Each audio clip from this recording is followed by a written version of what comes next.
হেফাজতে ইসলামের নেতাকর্মীদের উপর যে নৃশংসতা ও গণহত্যা চালানো হয়েছিল সেই অভিযোগের ভিত্তিতে আন্তর্জাতিক অপরাধ ট্রাইব্যুনালের তদন্ত সংস্থা ৪১ ব্যক্তির বিরুদ্ধে তদন্ত প্রতিবেদন দাখিল করলে মাননীয় আন্তর্জাতিক অপরাধ ট্রাইব্যুনাল ২-এর চেয়ারম্যান জনাব নজরুল ইসলাম চৌধুরী এবং অন্য দুইজনের উপস্থিতিতে গত ২৭/৭/২৬ খ্রিস্টাব্দে ওই ৪১ জনের বিরুদ্ধে লার্নেড চিফ প্রসিকিউটর কর্তৃক দাখিলি ফরমাল চার্জের ভিত্তিতে গণহত্যা সহ অন্যান্য অভিযোগে আন্তর্জাতিক অপরাধ ট্রাইব্যুনাল ২ এই মামলাটি আমলে গ্রহণ করেন এবং সকল ৪১ জন আসামির বিরুদ্ধেই গ্রেপ্তারি পরোয়ানা জারি করেন।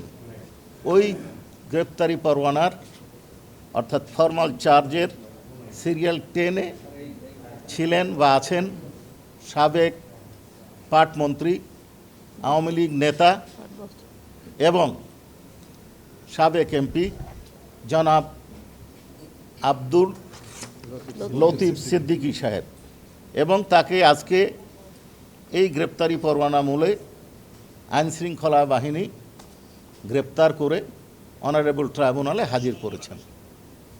অনারেবল ট্রাইব্যুনালে হাজির করার পর অনারেবল ট্রাইব্যুনালের থ্রি বেঞ্চ জাজ আমাদের বক্তব্য শুনেছেন। আসামি পক্ষে যেহেতু কোনো জামিনের আবেদন ছিল না, তখন আমাদের আবেদন মোতাবেক এবং কগনিজেন্স অনুযায়ী তাকে কাস্টডিতে নেওয়া হয়েছে এবং জেল হাজতে প্রেরণ করা হয়েছে। এখন আপনারা প্রশ্ন করতে পারেন যে তার বিরুদ্ধে অভিযোগটা কী?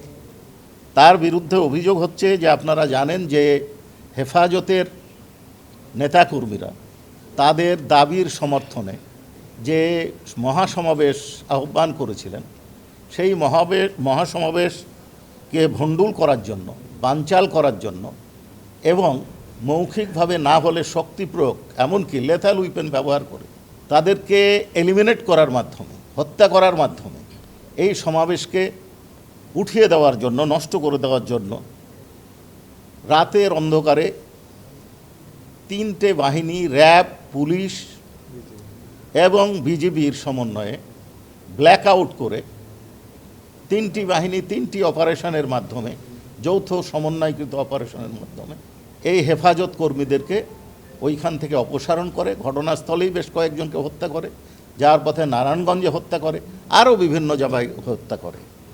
এই বিষয়টি নিয়ে সন্ধ্যার বিকালবেলায় সেই দিন আওয়ামী লীগের তৎকালীন সাধারণ সম্পাদক মরহুম আশরাফুল ইসলাম আওয়ামী লীগের সভানেত্রীর ধানমন্ডির কার্যালয়ে পূর্ব পরিকল্পনা মোতাবেক তৎকালীন প্রভাবশালী নেতা এবং নীতি নির্ধারণ পর্যায়ের যারা ছিলেন তাদেরকে নিয়ে একটা বৈঠক করেন। বৈঠকে যারা উপস্থিত ছিলেন এবং বক্তব্য দিয়েছিলেন তাদের মধ্যে ছিলেন আব্দুল লতিফ সিদ্দিকী, যেটা পরদিন দৈনিক যুগান্তর সহ বিভিন্ন পত্রপত্রিকায় প্রকাশিত হয়েছে। এবং ওইখানে তাদের মূল সিদ্ধান্ত ছিল, তারা ঢাকা ছাড়ুন স্লোগান দিয়েছিল নেতাকর্মীদের উদ্দেশ্যে এবং বলেছিল, তারা মানে আওয়ামী লীগের ওই সিদ্ধান্তে বলেছিল যে ঢাকা ছাড়ুন, না হলে ভবিষ্যতে ঘর থেকে বের হতে দেব না, এই মর্মে হুঁশিয়ারি উচ্চারণ করেছেন। তারপরে যখন হেফাজতের কর্মীরা নিরস্ত্র অবস্থায় তাদের অবস্থান করছিলেন, তখন এরা এই লতিফ সিদ্দিকী সহ গণভবনে যে তৎকালীন প্রধানমন্ত্রী এবং এই মামলার 1 নম্বর অভিযুক্তকে বিষয়টি অবহিত করেন এবং তারই ফলশ্রুতিতে পরবর্তী 3টে বাহিনীর সমন্বয়ে ব্ল্যাক আউট করে এই নিরীহ নিরস্ত্র ছাত্র জনতার, মাদ্রাসা ছাত্র, তার সাথে দেশের যে আপামর জনতার একাংশ যোগ দিয়েছিল তাদেরকে গুলি করা হয়েছিল। এই মর্মে 61 জনকে হত্যার আমরা তথ্য পেয়েছি এবং তারই অভিযোগে অনারেবল ট্রাইব্যুনাল কগনিজেন্স নিয়েছিলেন এবং তাই ওয়ারেন্ট এক্সিকিউশন করে আজকে তাকে নিয়ে আসা হলে জেল হাজতে প্রেরণের আদেশ দেওয়া হয়েছে। বৈঠকে উনি একজন পার্টিসিপেন্ট ছিলেন।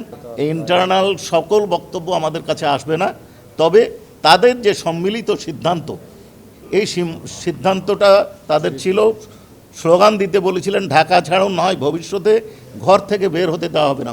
বাকি সিদ্ধান্তটা তারা অর্থাৎ পরামর্শ প্রধানমন্ত্রীকে জানিয়েছিলেন তৎকালীন, এবং সেই প্রধানমন্ত্রীকে তাদের পরামর্শ, উস্কানি, সিদ্ধান্ত গ্রহণ করে যে নারকীয় নৃশংসটা ঘটনা ঘটিয়েছিল তার পরামর্শদাতা, উস্কানিদাতা এবং সিদ্ধান্তদাতার মধ্যে উনি একজন, এবং এই সিদ্ধান্তের বলেই 61 জন ব্যক্তিকে হত্যা করা হয়েছে। আপনার বক্তব্যের শেষ অংশে যে কথাটা বললেন যে পুলিশ ওনাকে ধাক্কা দিয়েছে বা পুলিশ তাদেরকে ধাক্কা দিয়েছে, এইটা আপনাদের কাছে শুনলাম। এই বিষয়টা আমি দেখব, দেখার পরে এই বিষয়ে মন্তব্য করব। তবে উনি কথা বলতে চেয়েছিলেন, ওনার লয়ার এটা অনারেবল ট্রাইব্যুনালকে অবহিত করেছিলেন। অনারেবল ট্রাইব্যুনাল বলেছেন যে আজকে কথা আমরা শুনতে পারছি না, আমরা সামনে যে নেক্সট ডেট আছে সেই ডেটে আপনার কথা শুনব। তারপরে উনি কিছু কথা বলেছেন, আমরা মনে করি সেই কথাটা আমাদের কানের মধ্যে যায়নি। বললাম তো উনি কথা বলেছেন আমার কানে ঢুকে নাই। আমরা আপনাদেরকে ওনার আসার সিদ্ধান্ত বা গভর্নমেন্টের সিদ্ধান্ত এই বিষয়ে কোনো বক্তব্য দেওয়ার এখতিয়ার রাখে না। আমরা শুধু বলতে চাই এই আইন অনুযায়ী আমরা ফর্মাল চার্জ থ্রু করে ট্রায়াল পর্যন্ত আমাদের দায়িত্ব, এবং যদি মনে করা যায় যে আপিল, আমরা আপিল করব। আপিল করেছি আমরা, আমাদের আপিলের ওনার জাজমেন্টের কোনো অংশ স্টে হয় নাই, ওনার গ্রেপ্তারি পরোয়ানা জারি আছে, আর বাকি মামলার বিচার চলছে। উনি আসেননি, আইন অনুযায়ী প্রসেস চলছেন। আর বাকি বিষয়ে মাননীয় স্বরাষ্ট্রমন্ত্রী যে বক্তব্য দিয়েছেন সেই বক্তব্যের বাইরে আমাদের কোনো বক্তব্য নেই। আপিল আমাদের আগ্রহ আছে, সিরিয়াল যখন আসবে নিয়মতান্ত্রিকভাবে শুনানি করা হবে। শুধু আমাদের আপিল শুনানি হচ্ছে না এই কথাটা কেন বললেন বোধগম্য নয়, কারণ অনেক আপিলই আমাদের আগেরও আপিল পেন্ডিং আছে। আসা মাত্রই যেদিনই আমাদের নাম ডাকবে সিরিয়ালে সেই দিনই আমরা শুনানি করব। না, আমাদের তাড়াহুড়া বা ধীর গতির কোনো বিষয় নাই। যেদিন অ্যাপিলেট ডিভিশন আমাদের কাছে চাইবেন শুনানি করতে, সেই দিন আমরা শুনানি করব।